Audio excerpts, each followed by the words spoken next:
Hey, Leap Inspire family. Have you ever stood at the edge of despair, where every choice feels like a trap, yet found a spark within that screams, "Keep fighting"? That's where we meet Anna Kapoor, a young woman whose world shattered in a single night, betrayed by those she trusted most, thrust into a nightmare where her freedom hung by a thread. But Anna's story isn't just about pain. It's about the fire in her soul, the courage to defy the odds, and the unbreakable hope that lights even the darkest paths. Leap Inspire family, get ready for a journey that'll grip your heart and remind you that no cage can hold a spirit determined to soar. This is Mr. Hope, your favorite narrator and best friend, here to guide you through Anna's tale of survival and strength. Grab your popcorn, settle in, and let's leap into her world. The room glowed with the warmth of fairy lights as Anna Kapoor sliced through her birthday cake, her shy smile radiant amid the cheers of friends.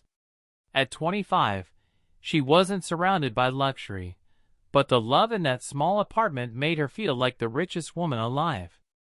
"Thank you so much," she said, her voice soft, her eyes shimmering with gratitude. Her roommate Shania teased, "Our culture girl, too spiritual for wine," as glasses clinked. "Why aren't you drinking?" a colleague asked, passing her a glass. "I don't drink," Anna replied, chuckling nervously. "Never tried wine at 25? Another laughed. Shania grinned. "She's our pure soul." Anna laughed along, but her phone buzzed, stealing her joy. The screen flashed, "Auntie," and her heart sank. Those calls always carried bad news. "Excuse me," she murmured, stepping into the quiet hallway. "Come home now." Her aunt's voice snapped, sharp and cold. "Why?" Anna asked, confusion tightening her chest. Her uncle's voice cut in. "Be here in 30 minutes." The line died. Shania caught her worried glance. "Everything okay?" she asked. "I have to go. Something urgent at my uncle's," Anna said, hugging her tightly. "Call if you need me," Shania said. "Love you," Anna whispered, dread pooling in her stomach as she stepped into the night. The old house loomed under the fading light, an unfamiliar car in the driveway sending a chill through Anna. She'd always felt like an outsider here, taken in after her parents' tragic accident when she was just a child. Her aunt and uncle had raised her, but their care came with strings, silent expectations, cold glances. She pushed the door open, the air inside heavy, unnatural.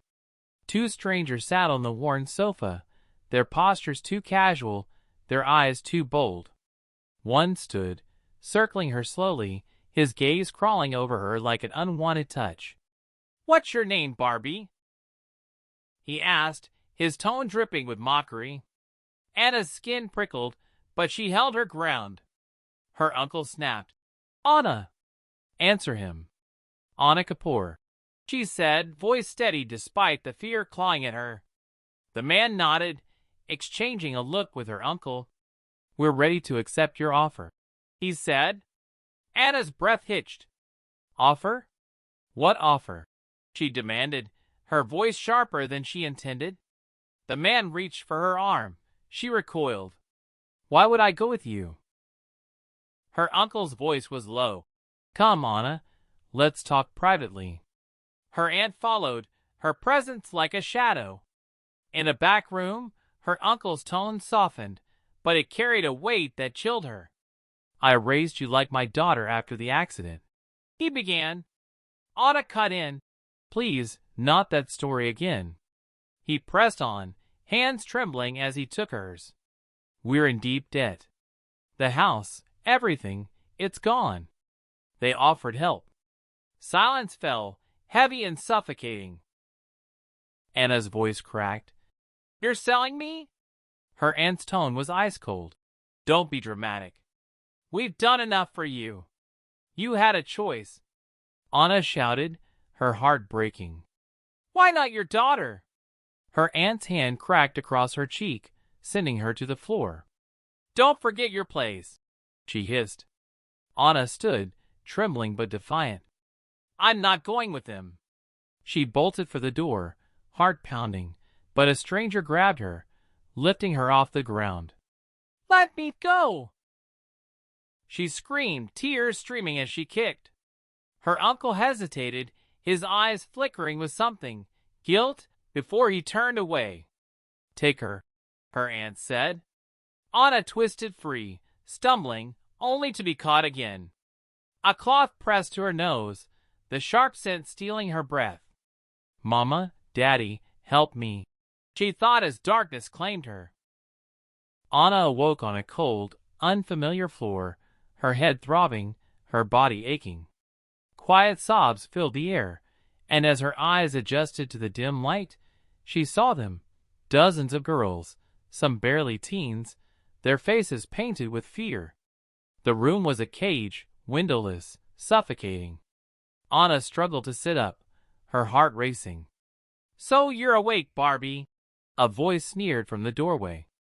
It was the man who'd taken her, leaning casually, a smirk on his lips. "Please don't call me that," Anna said, her voice brittle but defiant. He chuckled, stepping closer. "Fiery. I like that." She pushed his hand away when he reached for her face. "Keep your hands to yourself," she snapped. His grin widened. "You'll learn your place soon enough." Anna's stomach twisted. "I'd rather die than give in," she whispered. His gaze darkened, but he shrugged. "You're not a person here. You're an asset." He nodded to guards outside. "The Queen wants to meet you." Anna froze. "The Queen?" He grabbed her arm. She yanked it free. "Don't touch me," she said, her voice trembling but firm. He laughed. "Bravery doesn't mean much here." He dragged her down a flickering corridor, each step echoing like a drumbeat. At the end, a grand door opened to an opulent room, velvet curtains, chandeliers, but cold, sterile. A woman in her 50s sat in a throne-like chair, slicing sapari with a small blade, her presence chilling. "She's the one," the man said, nudging Anna forward.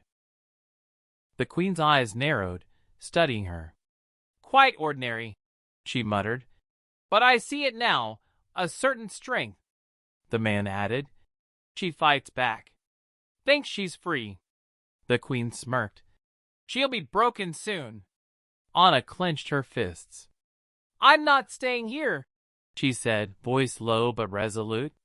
The Queen stood, circling her like a predator. Without warning, she slapped Anna, the sting sharp and humiliating. "You're bought. That's your only identity now." Anna's jaw tightened. "I'll find a way out," she whispered, even as she was dragged back to a dark, musty cell. Alone, she curled up, sobbing. "Please, someone help me." Days blurred in the windowless cell, hunger gnawing, thirst burning. Anna's body weakened, but her spirit clung to hope. She thought of her parents, their laughter, their love, stolen by that car accident years ago. She'd survived then, an orphan at 10, and she'd survived now. The door creaked open, light blinding her. The man stood with a glass of water, smirking. "Want it?" he asked. "Please," Anna rasped, her throat dry. "Say you'll meet a guest tonight," he said, his tone cold. Her body screamed for water, but her heart resisted. Survival first, she told herself. "Okay," she whispered, hating the word. She drank, the coolness reviving her, then ate the food he offered, each bite fueling her resolve to escape. He handed her a tight red dress, nothing like the modest clothes she loved. In the bathroom, she stared at her reflection, swollen eyes, tangled hair, a stranger staring back. A small window, high but reachable, caught her eye. Tonight she'd run. Dressed in the red outfit, she felt exposed, but it was a costume for survival. "You can do this," she whispered to her reflection. A woman applied makeup, painting her lips red, curling her hair, making her look older, glamorous, sellable. "Barbie, is that you?" the man sneered, circling her. Anna stayed silent, her skin crawling. "Behave tonight," he said, leading her to a line of girls, all silent, afraid. A tall man in expensive clothes entered, his presence silencing the room. Anna kept her eyes down, praying he'd pass her. His steps stopped before her. "Look up," her captor hissed. She met his gaze, piercing, shifting from curiosity to something cold, hateful. Her heart pounded. Why did he look at her like that?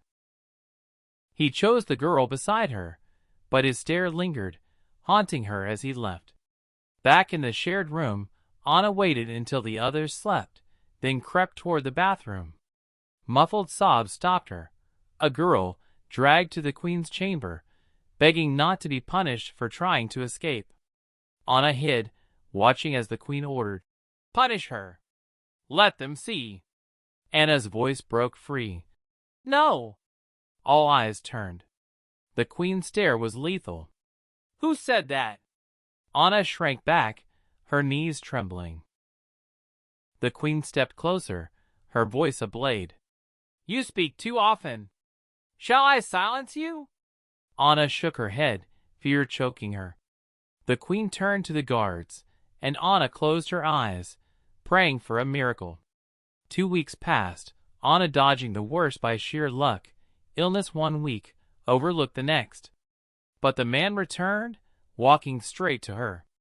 "Not her," a guard said, but he was dismissed. Alone, Anna froze as he sat, smoking, lost in thought. "Come here," he said flatly. She didn't move. "I don't repeat myself," he warned, approaching. "What's your name?" "Anna," she stammered. "I paid to be here," he said coldly. "I was taken," she pleaded. "I'll do anything, just not that." His expression flickered, then he turned away. "Fine," he muttered.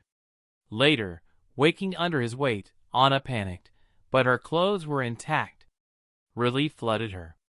"Thank you for respecting me," she said. "Don't be too happy," he replied coldly. "Can you help me escape?" she asked, hope flickering. He studied her, then walked away. The queen approached, smiling oddly. "You did a great job. Go shower." Confused, Anna learned he'd bought her. "Congratulations, Mr. Rudra Malhotra," the queen said, his name sharp and foreboding. Outside, Anna breathed fresh air, a rare smile touching her lips. Birds soared above, free. "Thank you for saving me," she said. Rudra laughed darkly. "I've caged you in my world now." Her heart sank. In his car, silence suffocated her. "Don't stress," he said, reading her fear. At his mansion, he whispered, "Welcome to my dark embrace," his words chilling her spine. The mansion was grand, all dark tones and gold accents, but it felt empty, cold. Rudra sat like a king, his presence commanding. Incha. "Call me sir," he said. "I'm heartless, ruthless. You'll stay as my mistress for 3 years." Anna's hand shook as she read the contract, her freedom for his personal needs. "I can't," she said, offering to repay him. He laughed. "No one will hire you." With no choice, she signed. Her duties were endless. Coffee at 5 a.m., cleaning, office tasks, strict rules. No disobedience, no talking to men, no leaving. Kiera, a kind maid, showed her a simple room. Anna stared at the night sky, whispering, "What sin did I commit?" Morning came, and she prepared Rudra's coffee, her hands trembling. In his luxurious room, he pulled her onto the bed, then snapped, "Don't touch me!" Confused, she cleaned, his eyes tracking her. "That vase is 70,000 rupees," he said, listing prices. "I'm possessive about my belongings," he whispered too close. At the office, his employees feared him. Tanny, a cheerful woman, hugged him, calling Anna Dolly. In a meeting, Mr. Varma grabbed Anna's wrist, pulling her close. Rudra roared, "Leave," protecting her, but later accused her of inviting it. "You're mine," he growled. "I'm not a thing," she snapped, defiant. He let her go, but the tension lingered.